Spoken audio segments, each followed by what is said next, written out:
Why'd you name it the Niantic in the first place? Why'd you name it after the ship Niantic? Well, the company, we started as sort of a skunkworks in Google. So I had been working on Google Maps for a long time, and we wanted to look at building apps for AR, for like wearable computing. And the thing that we thought was really interesting was using technology to help you learn about the world. Yeah. And so we were kind of kicking around, and I discovered this story about these buried ships in San Francisco. Like all throughout the financial district of San Francisco, there are these ships that are still like buried under the streets. There's, I don't know, almost 20 of them, or maybe north of 20 of them. One of them happens to be the Niantic. And I just thought that was so cool. You know, as I read the history about the gold rush and people coming to San Francisco and then kind of literally jumping ship and running to the hills. And there were so many people coming in, there was nobody to sail the ships away. So they just sort of piled up in the harbor. And then they reused the ships to sort of build this sort of gold rush era San Francisco. They were turned into like shops and hotels and brothels and all kinds of things. And the Niantic being a prime example of that. So I just love that. It's like a hidden mystery, you know, kind of hidden in plain sight. So I think you've really captured the essence and aesthetic of it in the office. Yeah. When you were at Google, did you, was Noam Bardin the Waze CEO? He was there, and I met him while I was there, and I saw that he's been on your podcast. Yeah. And yeah, huge respect for him and what he built there. Yeah. And so had you already started building, was Google Maps, I don't know what done means, but was it already well on its way by the time? Yeah, it was kind of an interesting situation. Awkward? Like, is that awkward? I mean, it's Google. Like everything was kind of done differently and, you know, uniquely there. Google Maps was very, you know, successful globally, pretty mature product at the time that we bought Waze. And, you know, Waze had a different approach. They were building up their maps from user-generated content, from people driving around, you know, kind of in a collaborative way, which was very cool. It was complementary to how we had been doing things. And so Google got both, you know, they got Google Maps and we got this cool new, you know, way of making maps. And the groups just sort of sat, you know, side by side for a number of years. I think they've since been kind of integrated. Yeah. I'm not entirely sure. But even like, there's still a Waze app. That's possible. Yeah. Anyway, how long were you there for at Google? 10 years. And you led maps. Yes. Can I ask you like a very specific question about maps? You go for it. Like if I'm in some obscure location in the world, some corner of the world, and you or Larry or Sergey is like, where are our blind spots? And you like find this area that has been not mapped in Google. Mm-hmm. How do you physically actually go and account for that space? Because even now, when I go into Google Maps, I'm going into like, I can see like pebbles of sand. Like it's very, very exact. Yes. Does the question make sense? It does. I mean, making maps is interesting, and we're building a different kind of map here at Niantic, and maybe we'll talk about that at some point. But, you know, in terms of building up that sort of second generation of internet maps, you know, we were the first ones to really do it with that layer of overhead imagery, aerial imagery, and 3D information to make those really kind of come alive. But yeah, the job of mapping the world is never done. There are always going to be areas that are not fully or completely or accurately mapped. And then the ones that are constantly changing. So you're constantly remapping even the places that, you know, you've already done.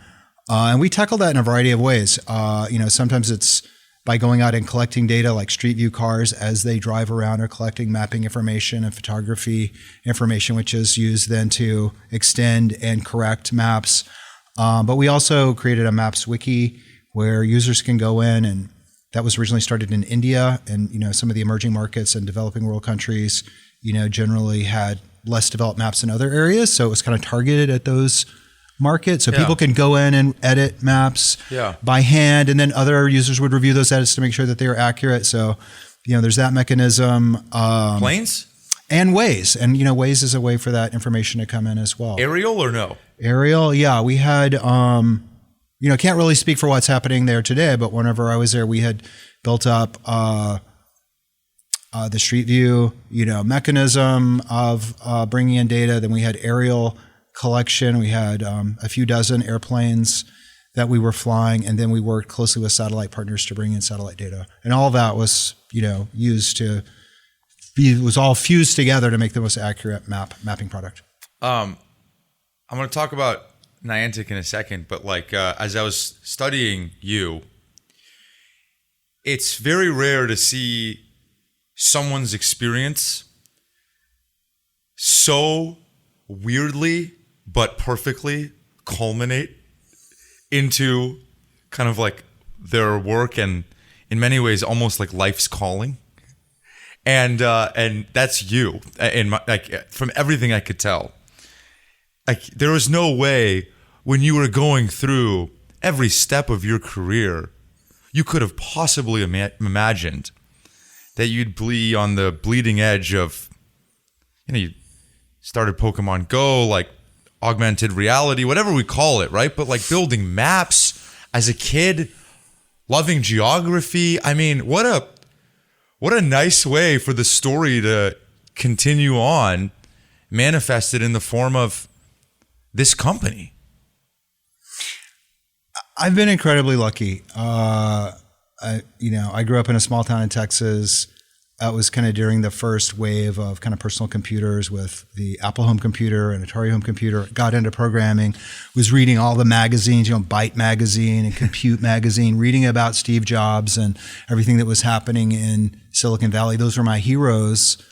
From a small town in Texas that seemed very far away, like a completely different world. I knew, your family has a background in Iran and, immigrated. And so, maybe you have some of that journey as well of sort of seeing these things out there and not really knowing if you could be or would be a part of it. But it worked out such that, those interests I had as a kid, I was, looking at National Geographic. I love maps, curious about the world, loved computers, liked games, like making, games when I was a kid. I've gotten to do all those things, and now they're all kind of wrapped together in what we're doing here at Niantic. So I consider myself incredibly lucky. So cool. When Pokemon Go, which is kind of what you're most famous for, would that be fair?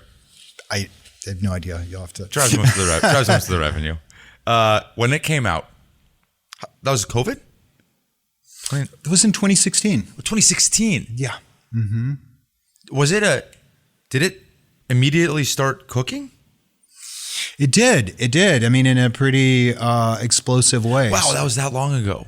It was that long ago. Yeah, we just had our 8th anniversary of Pokemon. Congratulations. Yeah. Can I read some facts about Pokemon Go? Sure. In its first month, it generated over 100 million downloads and over 200 million in revenue. It reached $1 billion of revenue within its first 7 months of release. This is all online. Might be wrong. Fastest to earn 100 million and most downloaded in its first month of release to date. Has grossed almost 2 billion in revenue and downloaded almost 800 million times.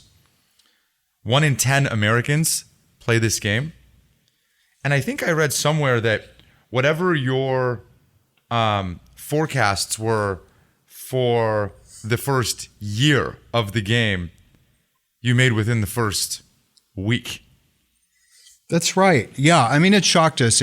For the people that played it during that time or saw it, in the media and, got a sense of that. It spread virally around the world.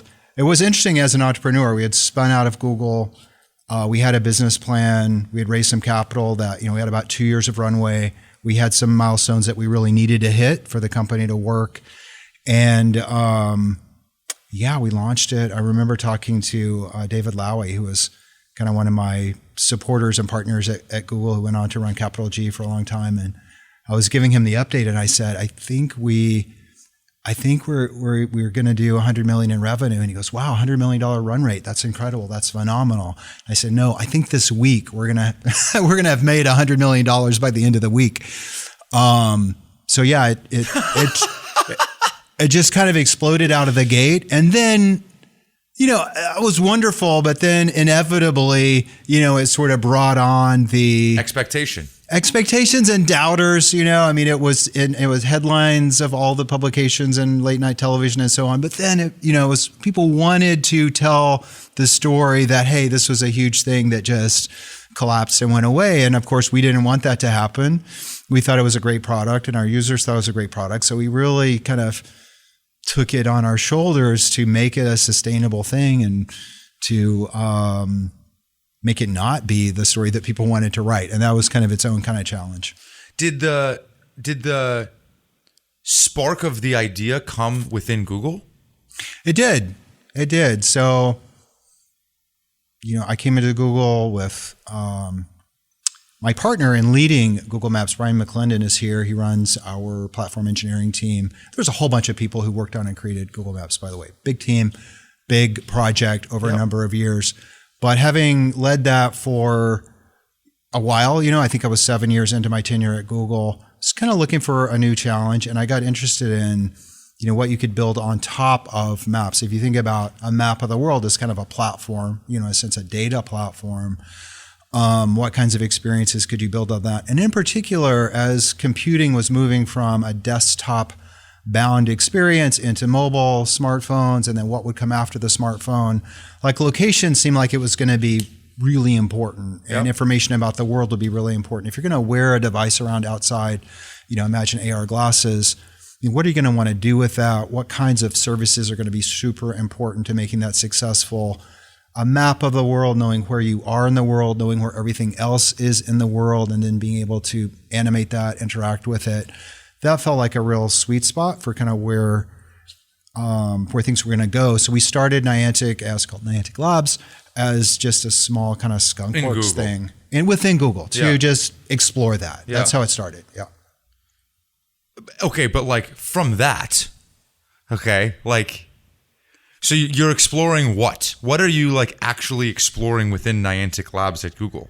We're building applications that we didn't have AR glasses yet. And so we were building apps on smartphones, kind of pretending that the smartphone was a pair of AR glasses and trying to basically just explore that world of what would be interesting and useful. So we built an app called Field Trip that would surface hidden gems. We were talking just a few minutes ago about Niantic and where the name came from. As you walked around, your phone would just pop up an information card that would tell you the history of the Niantic ship as you were walking by it in San Francisco. It would tell you about the new restaurant downstairs that's going to open in a few months, where Slanador used to be. That kind of what's the real story of the neighborhood that you might hear if you're walking around with somebody that knew it super, super well. So we built that as an experimental app. We built a game called Ingress, which was sort of the precursor to Pokemon Go. It was a game of two teams competing to kind of control the world through these hotspots kind of sprinkled around the globe, and launched that and had a couple of million monthly active users, and used that as a way to mature our technology and build up this database that ultimately powered Pokemon Go and allowed it to be, kind of an overnight success. But it wasn't an overnight success. There were 4 years of work before that, building the platform and the database to enable that experience. So then when we finally did launch, we were able to launch it around the world with this robust data set behind it and the infrastructure, the server infrastructure to really support it at scale. During those years, did you think Ingress could be the hit? Well, it was kind of like a cult hit. We did, I think, 20 million downloads within the first, couple of years. Had a very, very avid user base, people forming user groups around the world, getting together to play the game, posting on social media, people getting tattoos of the game faction. So, it was a kind of hit, but, everything kind of pales in comparison to what Pokemon Go was. Ingress is still alive and running as a game. There's still a global community. We still have events where thousands of people come together to play. But yeah, Pokemon Go sort of took that to a totally different level.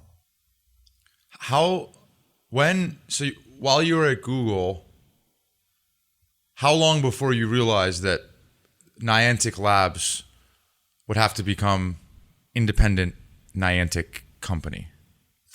We were 2011. It was 3 years in.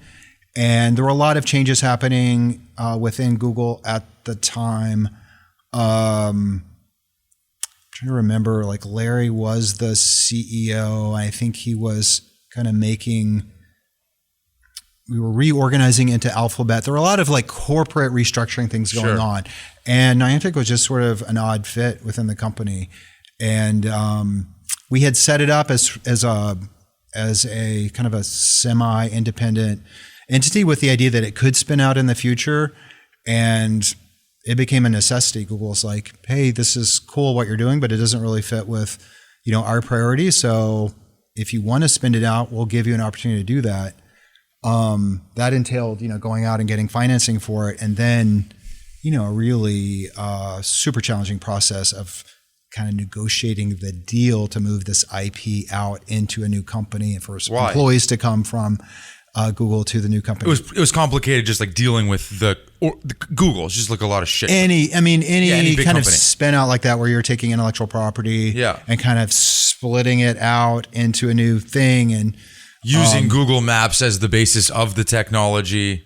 To some degree, yes. Yeah. And, patents and there was a lot involved, and it's not something that I don't know if Google's done that in very many other cases. I guess Waymo would be another example, but it was about 9 months of negotiating with a lot of lawyers and a big stack of papers to make that happen. And was it always the plan to go build games on top of maps, put simply? Our original idea, we were exploring, what would applications for wearable devices and augmented reality look like.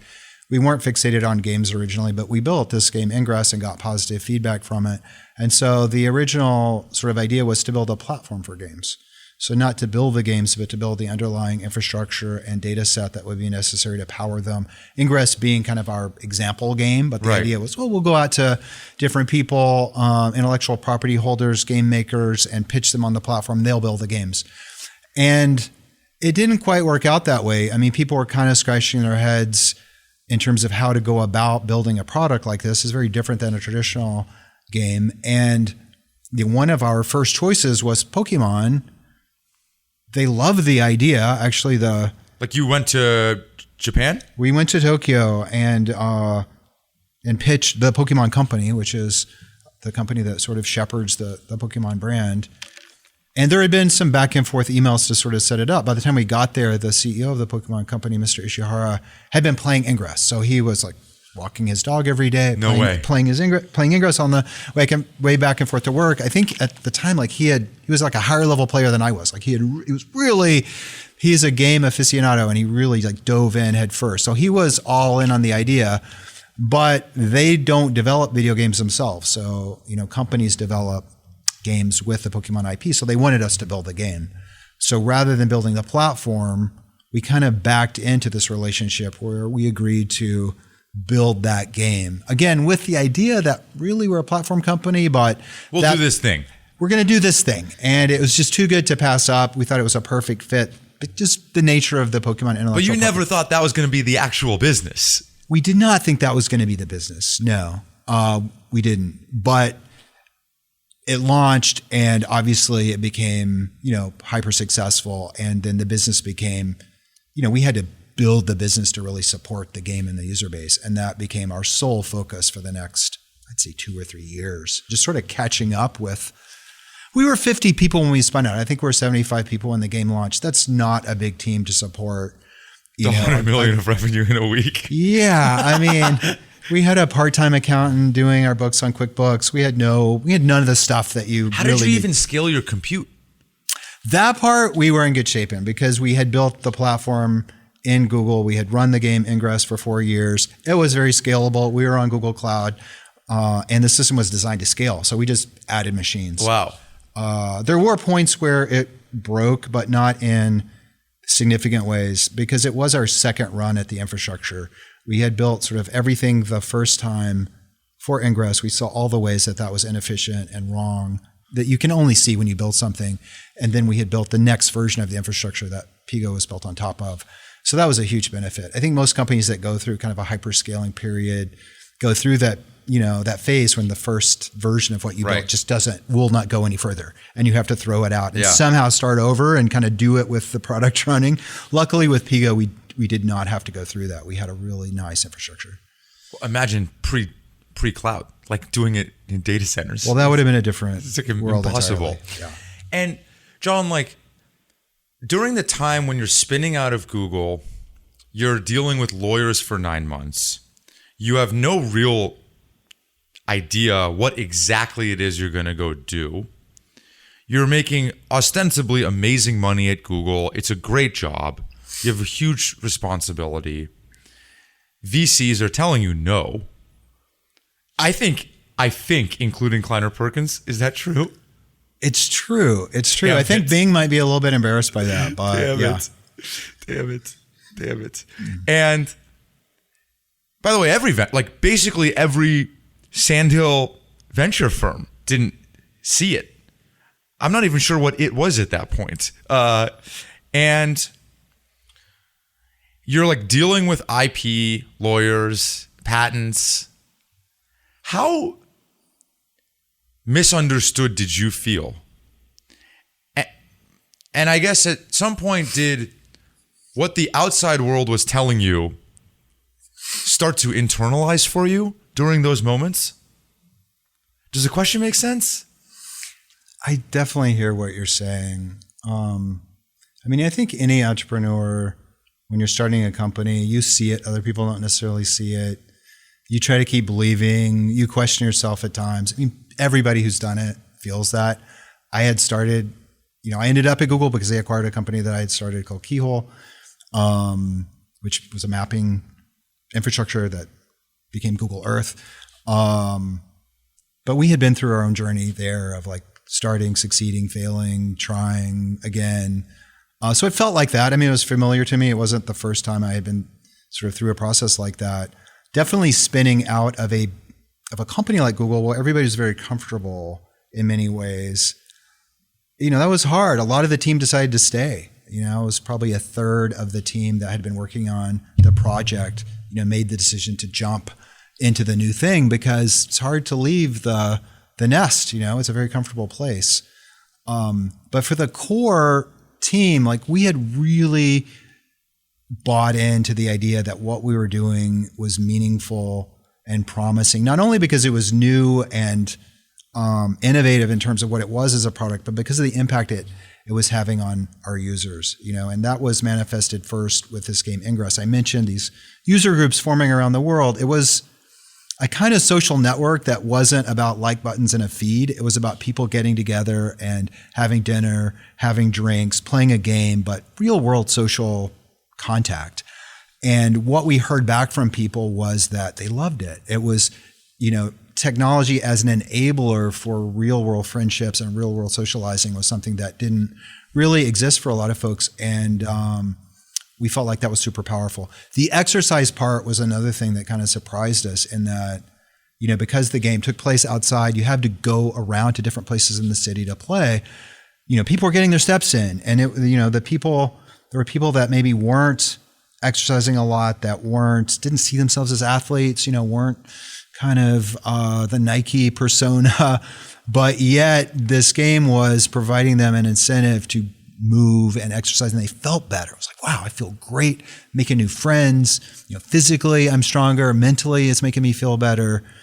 So we really felt like that was our mission, to build tech products that would bring people together in the real world and encourage these kinds of behaviors. So that carried us through, is what I'm saying. Yeah, it was hard, and there were a lot of questions as we get rejected by VCs, got to stand up and go to the next one. But ultimately we got funded. Nintendo came in, the Pokemon company came in. Also Louie, small VC here in the city, Gilman Louie, a friend who had backed up a prior company, came in on the VC side. We got the round together, and it all worked out. And at that point in your life, like kids? Yes. I Married? had 3 kids, married with 3 kids. And so it's challenging to be an entrepreneur and a startup with a family, I think anyone can relate, whether you're a founder or just an early employee. Just the stress of being in a startup and having the responsibility to take care of your family is a lot. I had kind of a mini career of founding up, co-founding 3 companies and kind of being in that world as we were having our kids. So by the time this came around after the tenure in Google, I was in a more comfortable place in my life. And, we had sorted out some of that as a family. You could take more risk. And, in a lot of ways, starting Niantic was a way to shift more focus back to my family and back to that side of my life, in the sense that started here in San Francisco. We had roots in the East Bay. I had been commuting back and forth to Mountain View for, about 10 years at that point. From the East Bay? From the East Bay. So spending, an hour and a half to 3 hours a day in the car, and then balancing, kids, school obligations. So this was a much saner sort of setup where I could, take a bus, take the ferry, take the BART into the city. And so that part of the allure of kind of jumping ship for me was it was really kind of a life change to sort of get some more balance there. Can I ask you so personally, the first startup that I was at, raised $135 million, and it's the first company I ever went to, and it was a startup and never found product market fit, and it was a real slog. But there was this adrenaline. There was this high that I felt that, it's never left me. It's just this feeling oh my God, we are so far out over our skis. We have no answers to any questions. And anybody within these walls is empowered to go find those answers, no matter who you are in the organization. We're running out of space. We're trying to raise money. There's just this feeling of this unknown that's both absolutely terrifying, but it's a drug. It's this adrenaline that you feel that it's so thrilling. And I've never been able to shake that feeling. In some ways, that's why I'm at Kleiner Perkins, because I vicariously get to live that every day through others. But now sometimes when I think about going back to that world of creation and unknown and all these things, I almost feel selfish. It's like a drug. I gotta go get that fix of adrenaline. But I know what that would mean for a bunch of people in my life. My friends, my family, my partner, whoever it is, not just financially, not just my stress, my time. I mean, the list goes on, The 100-yard stare starts to come back for me, where I'm here, but I'm not really here. Did you ever experience that feeling of almost, after Google, when you finally, money's not an issue anymore? The question is, did you feel this calling that just couldn't be ignored? And was that counterbalanced with this maybe guilt that you have young ones at home, and, should you be still doing this? Does that make sense? It's less of a question, maybe more of a statement. No, I mean, look, it's, I definitely can relate to what you're saying. I think about when we talk to people and we're recruiting people, hiring people here, I talk about, whether it's a fit for them. I mean, it's a commitment to come into a growth company, even a later stage company like this one, in terms of that balance between, risk and safety and comfort. But what you're trading is that feeling that your contribution is meaningful, that the outcome hinges on what you do. And when it comes to what gets you out of bed in the morning, that's a strong pull. That's a strong pull to really feel like you're doing something important, and that if you show up and do it well, it's going to affect the outcome. And if you don't show up or don't do it well, it's going to affect the outcome. And I think that's a very fulfilling thing to have in one's life, but it does come with trade-offs, and it's not the right time for everybody. It's not the right place for everybody, and it's not always the right time for everybody. In the sense that you might be at a life stage, maybe you've got 2 young kids and you have huge demands at home. That may not be the right time to start a company or join a startup. If you have other options, maybe a more comfortable, being in a large company might be a better place for you at that time. Maybe later, and things are kind of more under control, you make that jump, or maybe it's earlier in your career, you don't have those obligations yet. I think everybody has to make that decision. But yes, I know exactly what you're talking about. The company that we sold to Google, Keyhole, had been, we started it in 2000. It was right before the sort of original .com. It was during the .com frenzy, but the .com bust came in 2001.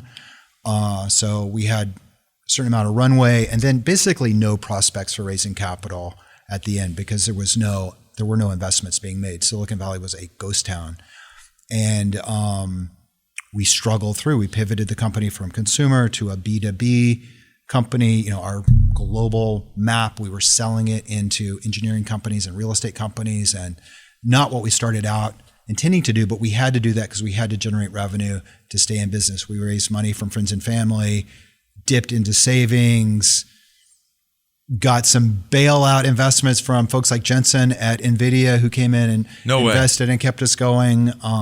Great early application for non-game application for 3D graphics.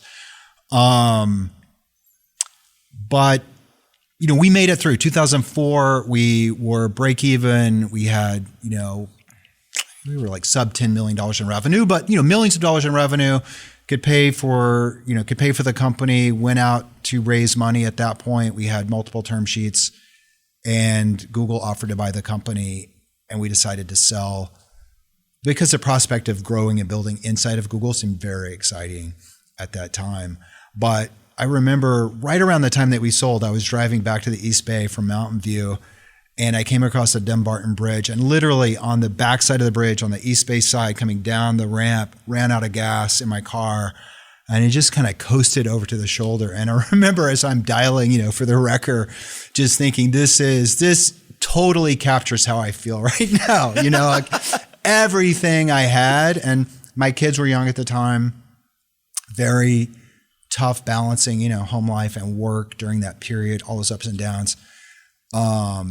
And I had just given it all my gas, Literally. All my gas, literally. So that, the respite being in Google for those years afterwards was a fantastic, life, stage for me. And just, it was a great place to be. So many talented and smart people, and an atmosphere of like, anything is possible, think big, go for it. And I learned so much there and had such an amazing time. Frank Slootman talks about this idea of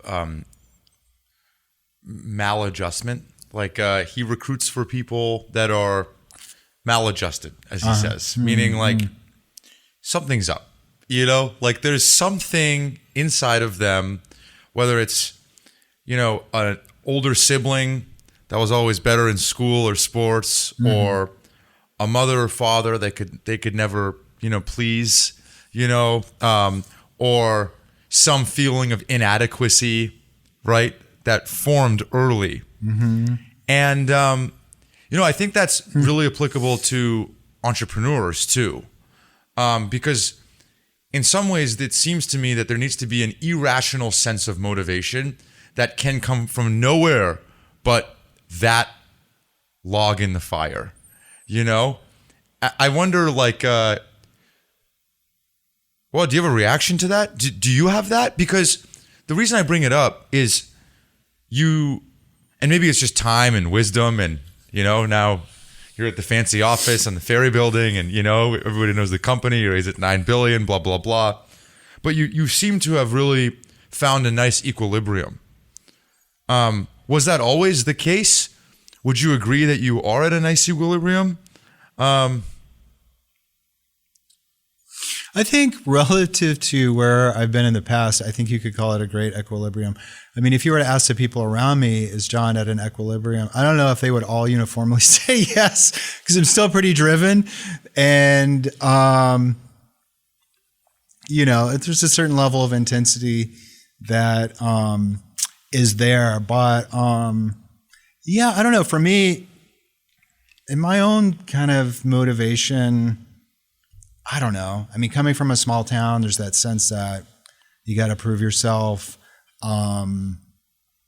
Wasn't necessarily stepping into a world where I or my family, had connections to help do things. It was really, I had to sort of figure it out. And I know showing up out here in the Bay Area, I was so excited to be here, the place that I had read about as a kid and my heroes and so on. But, those people, they weren't necessarily going to hire me. I had to really prove that I belonged here and find a way to make it work for me out here. And that was through entrepreneurship. It was through starting a company and just making it work. So I don't know. I don't know that I had any other choice. I mean, that's just where I was guided by destiny. And I've got no complaints. It's been a incredibly fun. You still think journey. You have the same drive? Is that even possible? Can you have the same drive without the same desperation? Well, I'm definitely a different person than I was, in my 20s. Sure. And I think I'm a lot more mellow and a lot more balanced in terms of how I think, and just getting older and having a family and understanding how important that is, and understanding the responsibility you have to your children. That's going to cause you to become a different person. So no, I'm not driven in the same way that I was at a younger age. I'm just saying it's not all gone. It's not all gone. Yeah. There's an element of that still there. I don't think you can ever fully shake it if it's part of your makeup, Like, you think if I talk to your executive team, they would be laughing at this conversation saying, oh no, it's still alive and well. I think that's what they would say. Yeah. They would say, he can continue to mellow out. It would be fine. It would be fine. Yeah. And can I ask you, like, when you think of your own intensity, what is that like? Give me an example of what intensity means in your mind. Or what do you think your executive team would say? Oh yeah, it's still there. What is it? Give me, what does that look like?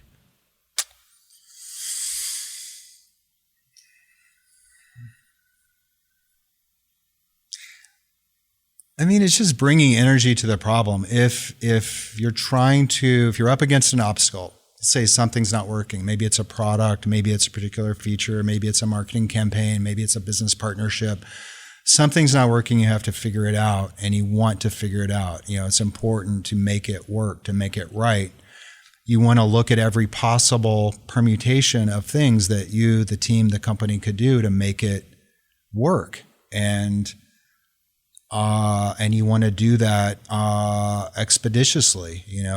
Sometimes you don't have an indefinite amount of time to figure it out. So intensity is just exploring those options, those opportunities to solve the problem, and working with your team and the company to do that, and bringing, energy and perseverance and, a sense of urgency to it. It's just caring about the outcome and trying to make it happen the way you want to make it happen. Can I go back to your trip to Tokyo? Sure. So you go to Tokyo, and they're in. Which, by the way, got to give them credit.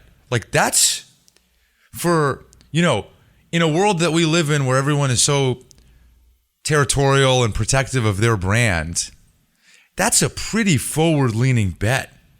Amazing. For Pokemon to make. Amazing for anyone, but for a Japanese company in particular, because you think about, stereotypically Japanese companies being conservative. Right. Right. I mean, that's just kind of what comes to mind. And, Mr. Ishihara breaks the mold, when it comes to Japanese business people. He's a creative entrepreneur, started a company called Creatures, which was involved in the creation of the Pokemon characters from early on, and the creation of the animated television series, which helped, the whole franchise grow. Very iconoclastic individual. So, he's made a lot of bold, different bets. in his career. And yeah, he was in. He was willing to take a bet because he saw it. And does he speak English? A little bit. Like when you're going and like negotiating. A lot of it's interpreted. Yeah. You know, like even if you and I were negotiating this deal in English, there would probably be a lot of things, given you're not super familiar with his world and he's probably not super familiar with yours, that would still go over my head, you know? You know, luckily, when we founded the, kind of the group inside of Google, we had an outpost in Japan. So we had some Japanese Googlers who were part of our team from the very beginning. There's a guy named Kei Kawai, who's one of our senior product leaders here, who was a product manager working for me on Google Maps, part of the team. Native, Japanese speaker, grew up in Japan, Harvard Business School, Google. So he was a great interlocutor. Masa Kawashima on our team was integral to kind of bridging the cultural gap. Tatsuo Nomura was a product manager at Google who was a key leader and went on to lead the Pokemon Go team. So we had that, we had Japanese DNA, in our group. I don't think the relationship could have happened without that. And certainly not getting to the end of a business deal negotiated back and forth between two languages. Yeah. So you come back to the States, you've already shaken hands on the deal because he's already done his work before you even got there. Not just on, like he knows the game side of it. Like he's played your first game. Yeah. Again, like I'm really impressed by that. That's impressive. So you go out there, shake hands, tell the team, we're still obstinate in our original vision of, being a platform for game makers, but this one is just too interesting for us it's a dirt trail that's hard to ignore. Let's walk down a little bit, see how it goes. Is that right? Yeah. Come back. Team is about 50 people in San Francisco. This is before we spun out. Oh, you hadn't spun out yet. Yeah, this is inside of Google. And that was the catalyst to spin out? Not the catalyst, really. We started working on about a year before the reorg came at Google. That was the catalyst for us to spin out. So you spin out. So then did Pokemon Go launch in Google? After the spin out. Right after the spin out. About 9 months after we spun out. So you're working on, basically at this point, those 9 months are just working on this project. Finishing the game. After we spun out, yeah. And with a large sense of urgency. Why? Like 24 months of runway. Running out of cash. Well, when you raise money as a startup, so we have 24 months of cash, so yeah. And were you not thinking during that time, like, all right, like this side quest that we're doing that's burning half our cash, like, all right, this is my decision here, like, you felt comfortable tolerating that. Seemed like a good bet. We were very excited about the game. Seemed like a good bet. Things happen. You're getting close. Game launches. What time did it launch?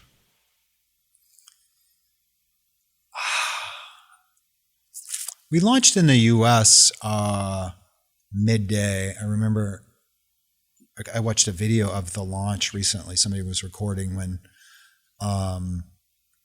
Masa pushed the button. We were all in the room together. But we launched in a few days apart in stages. So we didn't launch in the US initially. I think we launched in Japan first, and I forget the sequence of countries. And I don't remember the time of the first country launch. I was in Japan with my son outside of Kyoto, walking through this bamboo forest. There's like a UNESCO World Heritage. It was an amazing place. It was he graduated from high school, so this was like a senior trip. And I remember taking a phone call from my wife that things were just going crazy. Like the game had launched, and so the first launch happened when I was out of the office. I'd taken you weren't even in command and control. I'd taken a week to do this trip with my son. Maybe we had launched in one country when it exploded. I got a phone call, and she said there are people walking all over town, playing the game. It's all over the news. So it was surreal. Yeah. What'd you do? Like, what'd you go do? Did you start playing? I finished my trip and we were there for a couple of days. Then we were in Tokyo. We were having a big event for Ingress and kind of got together with the rest of the team. And team must be going bananas. Yeah, it was crazy. I mean, it was all consuming for everybody. I mentioned the infrastructure was robust, but you're going from 0 to 1 million kind of overnight. So, I don't know how many thousands of machines, we dialed up to, but it was, it was all hands on deck for sure. And you're staying up in Japan during US hours, like cranking through this stuff, I imagine. I mean, you must be getting blown up. Yeah, it's a blur. Honestly, the whole first month was just a blur. It was just continuous onslaught of activity to keep the game up and running. And what problems were hitting you, if not infrastructure?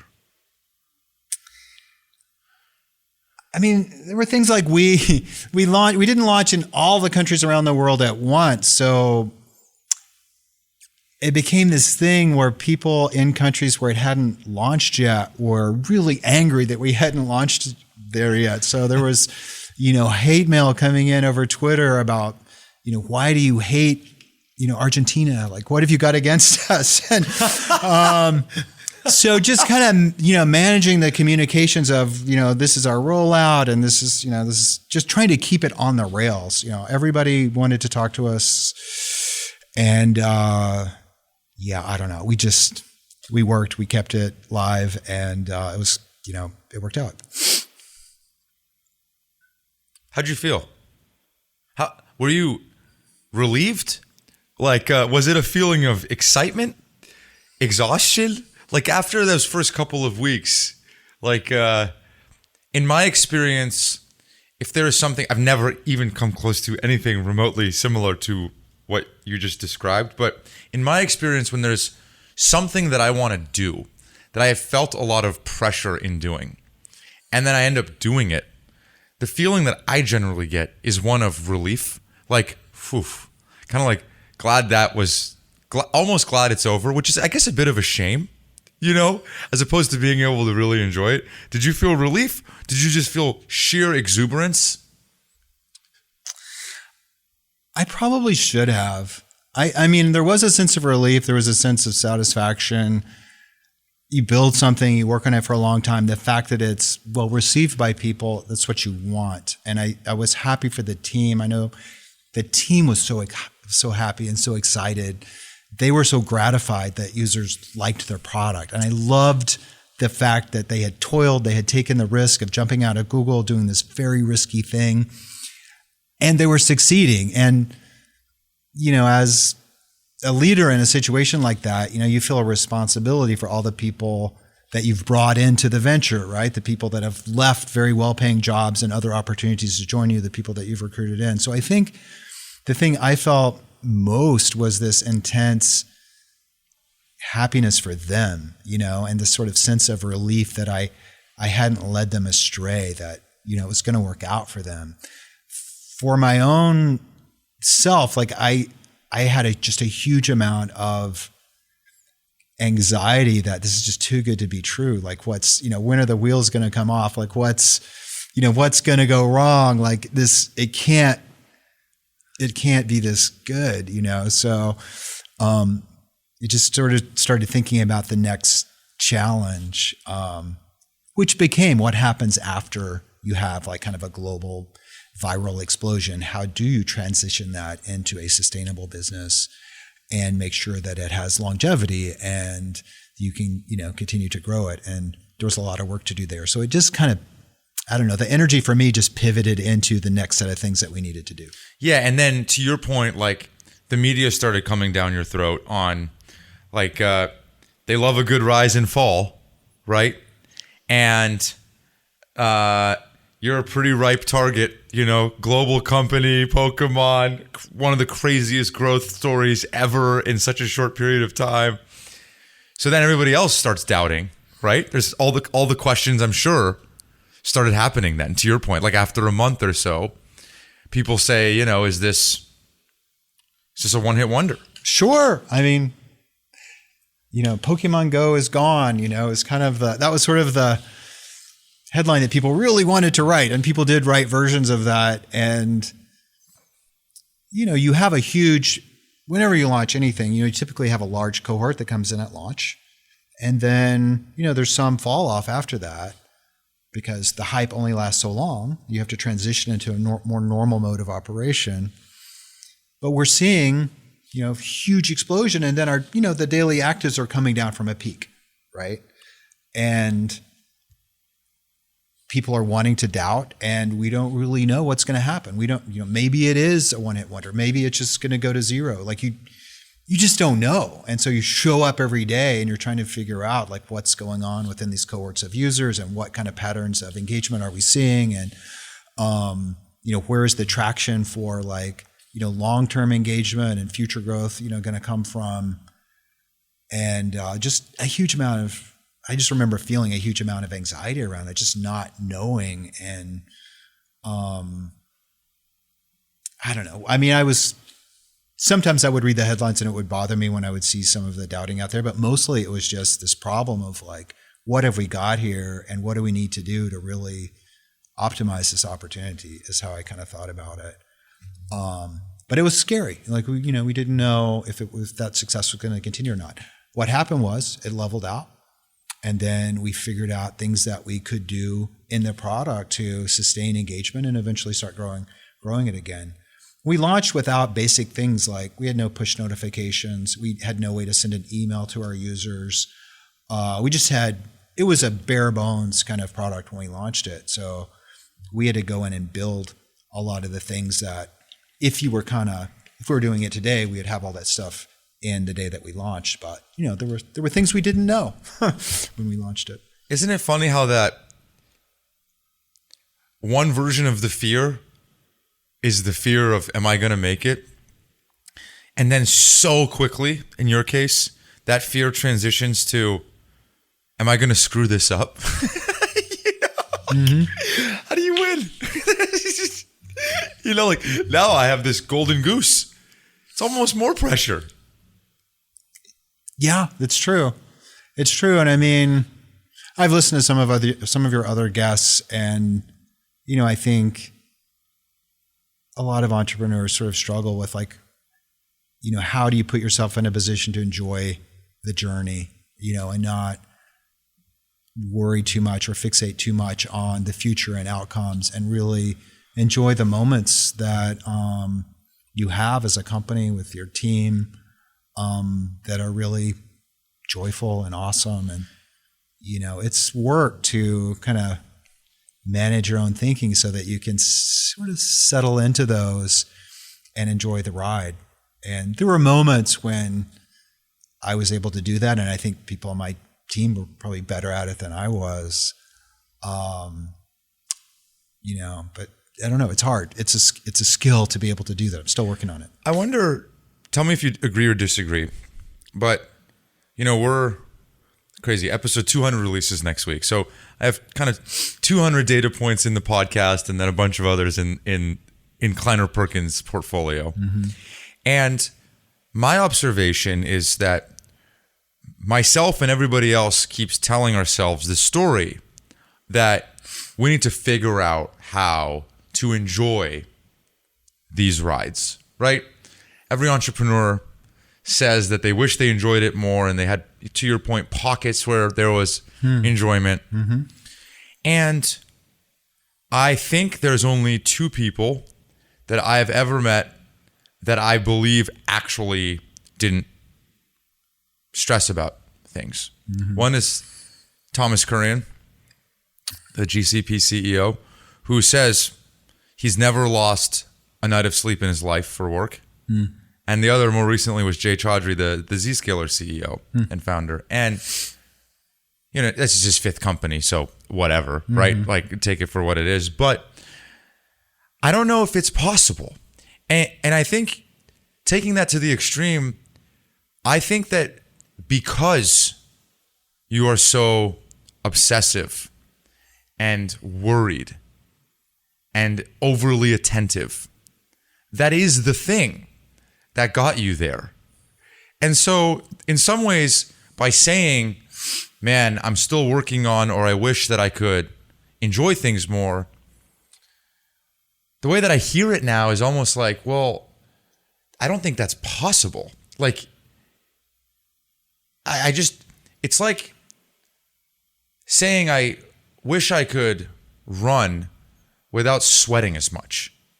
Like, you're going to sweat. Like, it's still going to feel vigorous to you.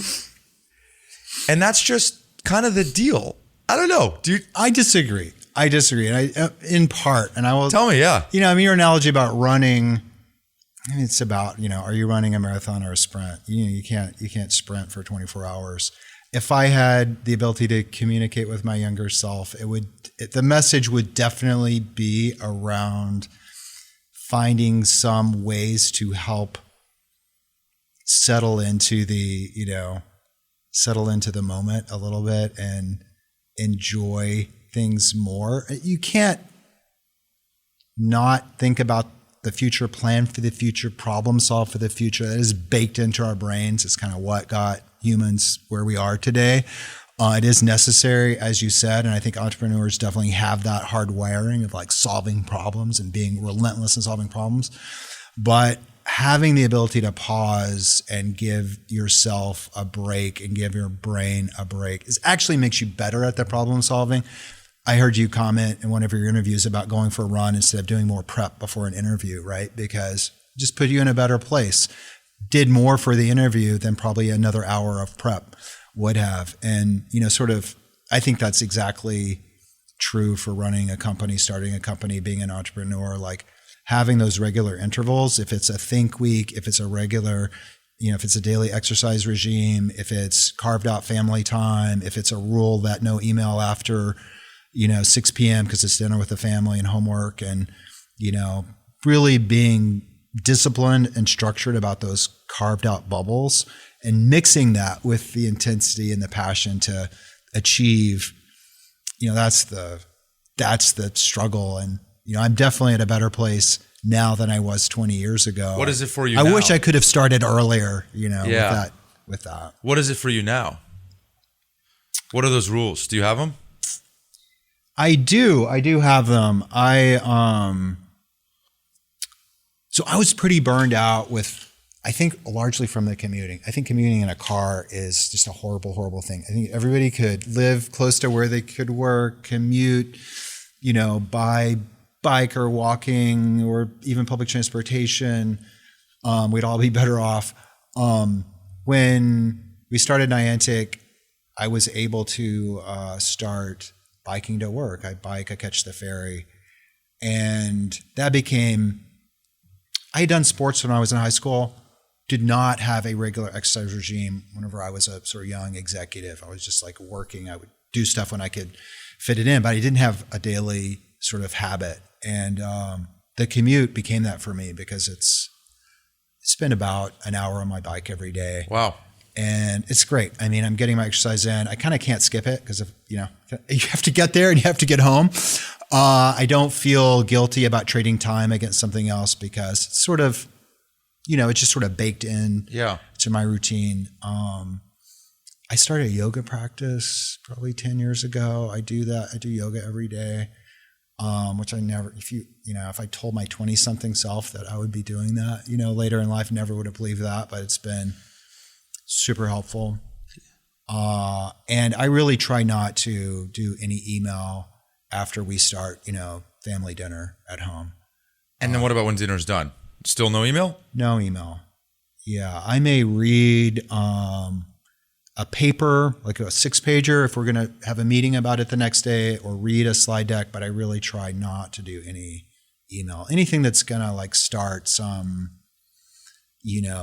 processing spiral of thoughts about, I got to do this or whatever. So I try to carve out the time. But do you think that would have been possible when the company was, not where it is today? Like, did you have, that's kind of a luxury, There's right? got to be some, I'm sure there are better ways to balance it than I did. I mean, I had my oldest son on my lap, when he's 1, juggling him and doing email at, 9 o'clock at night or whatever. there's a better way to do it than that. You can carve out blocks of time. One thing that has really stuck with me recently is Mark McLaughlin, who's the old Palo Alto Networks CEO. Amazing man. And he left basically at the prime of his CEO-dom to just be a dad, raise his kids at home, homeschooled. And I had lunch with him the other day. He's very kind of Zen master now, you know? And the thing that he was telling me is now he spends about an hour, but he used to, even when he was working, spend like just 10 minutes doing nothing. And I've tried to do the meditation thing. Frankly, I try to do it because like every successful person that I like read about or learn about like does it. And that like has been very hard for me. And I almost feel guilty that I like, maybe I'm not enough. Like why can't I do it if all these other people are doing it type thing? And the reframing that he gave me that Mark gave me was like just before your adrenaline, like you said spiraling, but before your adrenaline starts, don't check your phone. Like for 10 to 20 minutes in the morning, before you've done anything, before it starts, give yourself some space, because otherwise, minute I pick up my phone, it's on. And I didn't even really realize how on it is until it's not on for even the briefest amount of time. And maybe that's you at dinner and after trying to keep the adrenaline off in some way. For sure. I mean, if you have an active mind and, you're going to try to solve problems, if you come across a problem, it's very difficult to be present, for your family or be relaxed, so the only way that I found to manage that is to not start the process, and to carve out those blocks of time. But yeah, I do a yoga practice first thing when I get up in the morning, try to get that outside light. I'm a Andrew Huberman's, talked a lot about that, but been doing that for a number of years. It's just first thing, do that. And I find, I don't do sitting meditation either. It's very, very hard for me to sit still to do it, but I find that, a kind of yoga practice is a nice, balance between activity and kind of a meditative state where you can just focus on the motion, and it's a great way to start the day. Can I ask you a couple more questions on some like maybe macro stuff? Go for it. Yeah. Can you just distinguish, because I think today we're at a really interesting moment in time in technology. Let's take AI stuff as one bucket. Okay. Then there's, what Apple and Meta are doing with, I guess they would call it VR, right? Which is these goggles. And then what you all are doing, which in my mind is the intersection of the physical world and the virtual world, which is known as AR, right? How do you see this? I mean, obviously you have a horse in this race, so I expect you to talk your own book here, but like maybe walk us backwards from the arc of technology and how you got to this point and where you see the future of some of this stuff going. I got interested in augmented reality at Google and just sort of thinking about, what's coming in the future that's interesting, that would be a place to do some work that would build on things that I had done in the past. And, that sort of trend in computing to ever more, smaller portable devices. We started with mainframes and mini computers and PCs and laptops and finally, phones. But, there's a clear arc there, just to things that are with us that are more personal. There's Xerox PARC, did, a whole sort of series of things around this idea of ubiquitous computing. where, the computing melts into the background, is there to serve you. It's there to help you, but it's not an end of itself. It's not something you do. It's a tool that helps you accomplish whatever you want to accomplish: creating, building, communicating, talking, entertaining, remembering, sharing. And so, that's kind of the vision of the future that makes sense to me, that, we're going to have computing that's there, that's connected, but is ever less intrusive and more closely integrated with what we're trying to do as human beings. So broadly speaking, that's the arc that is augmented reality in my mind. And it feels inevitable that that's kind of where we're headed from a technology point of view. There was this big detour a couple of years ago during COVID where we're all stuck at home. Everybody's, watching Netflix and ordering, takeout food and doing Zoom calls all day, where this idea emerged that, maybe the future is this sort of video world that we immerse ourselves in, and we're cocooned, in some environment, and then everything we do is like, some version of Fortnite with meetings or something. And I just didn't buy that. I mean, those kinds of experiences, it's not where I want to spend time. So it doesn't make me feel happy. I kind of feel anxious and like tight and not good after I spend hours on something, on a long series of Zoom calls or whatever. Like, I just didn't seem healthy or really where humanity would be drawn. So I kind of spoke up at that time and said, I think this is more of a blip in our thinking because we're all trapped inside due to COVID. It's not really where things are going. And I think in years since then, we've kind of seen a pivot back to the trajectory. I mean, a pivot back in people's thinking around where things are headed. So even folks like, Mark Zuckerberg at Meta, has been a pretty big proponent of this idea of a metaverse as a 3D world that you walk around in. If you look at what's going on there now, they're very excited about these Ray-Ban Meta glasses, which are, this ultra portable computing device that you wear around that look like normal glasses, give you the ability to talk to an AI, give you the ability to learn about the world. I think add a display to those and you're, 75% of the way to the AR future that we've been thinking about for the last decade.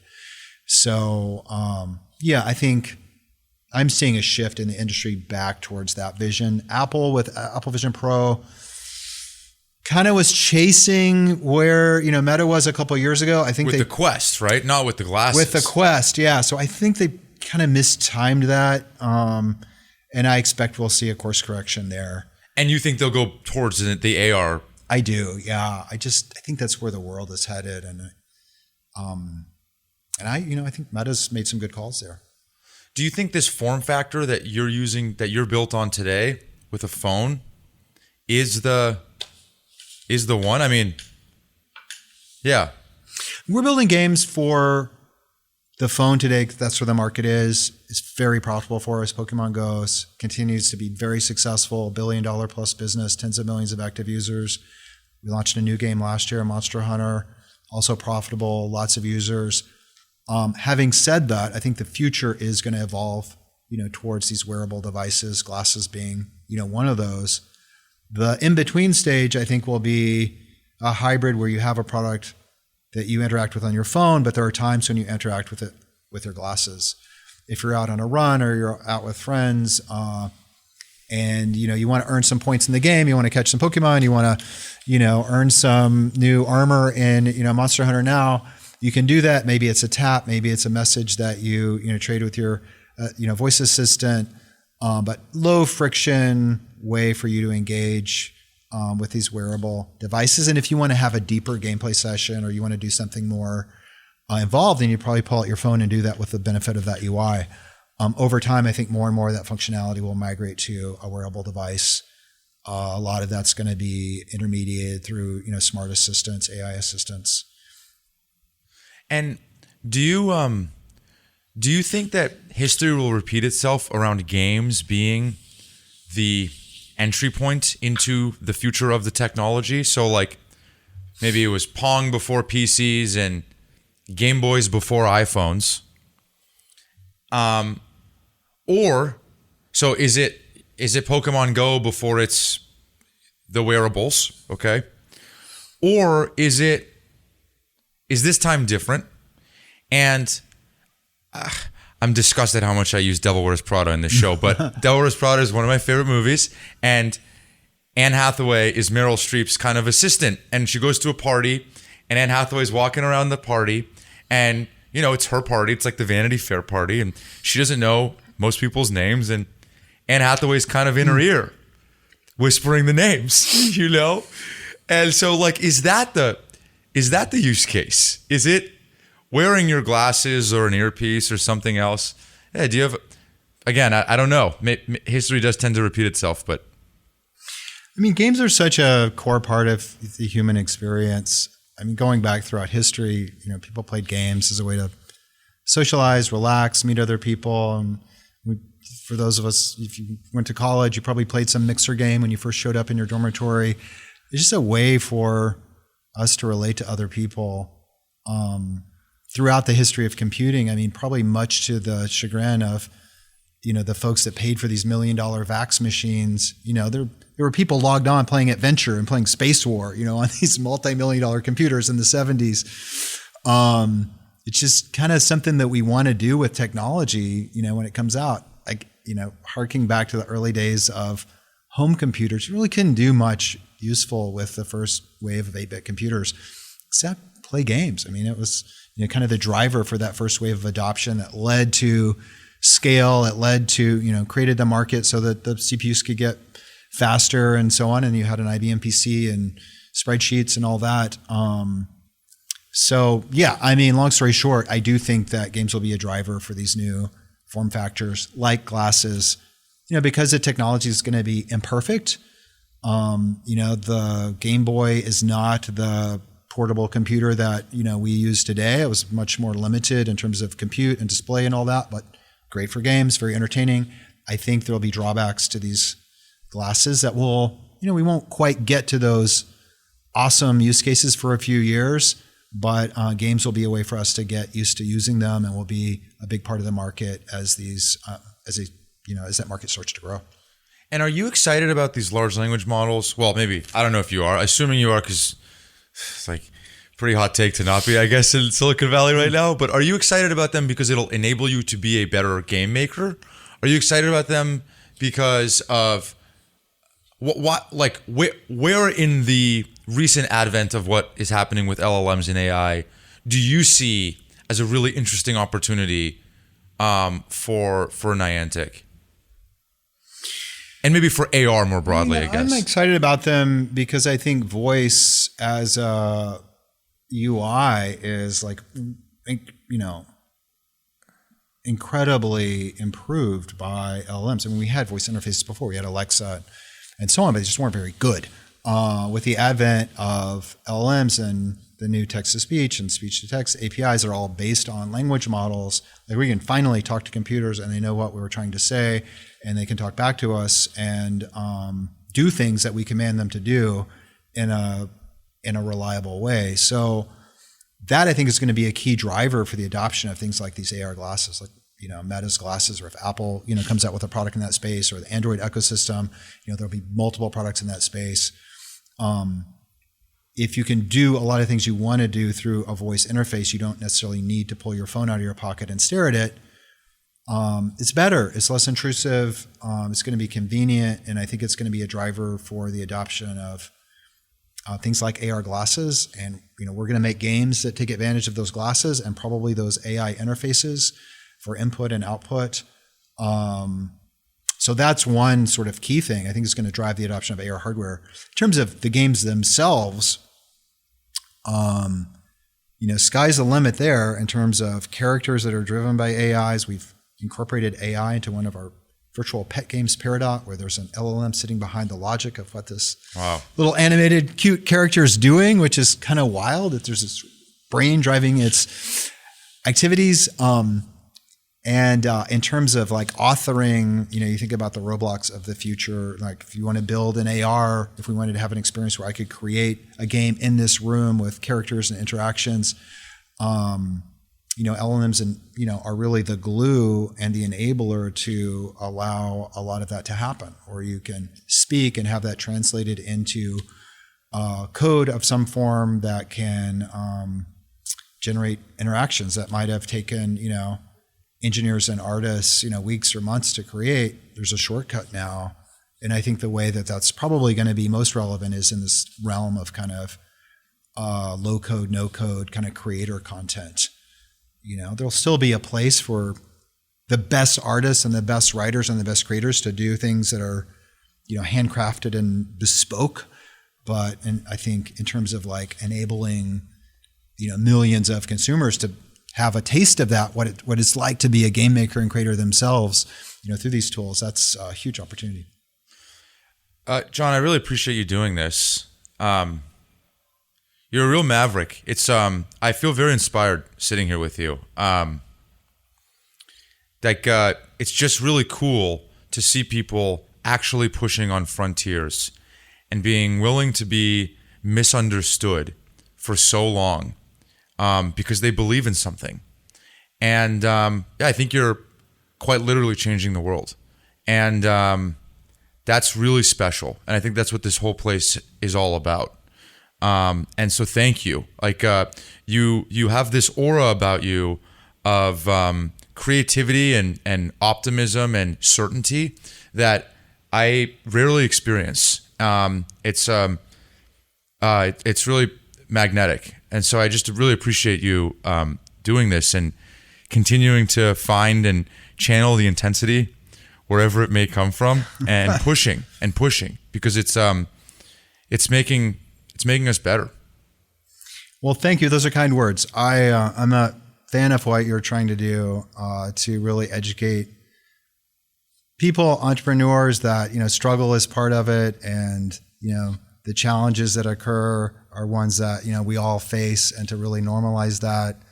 And, it can be tough as an entrepreneur when you feel like you can't talk to anyone about that, or those challenges are maybe something that, you shouldn't have or you shouldn't feel. And I think hearing entrepreneurs talk about what they're going through and being open and candid about that is great, because it's going to enable more people to go out and build and create and kind of get through those challenges. So thank you for the podcast. Yeah, of course. Are you hiring? We are hiring. Anything specific? Everything?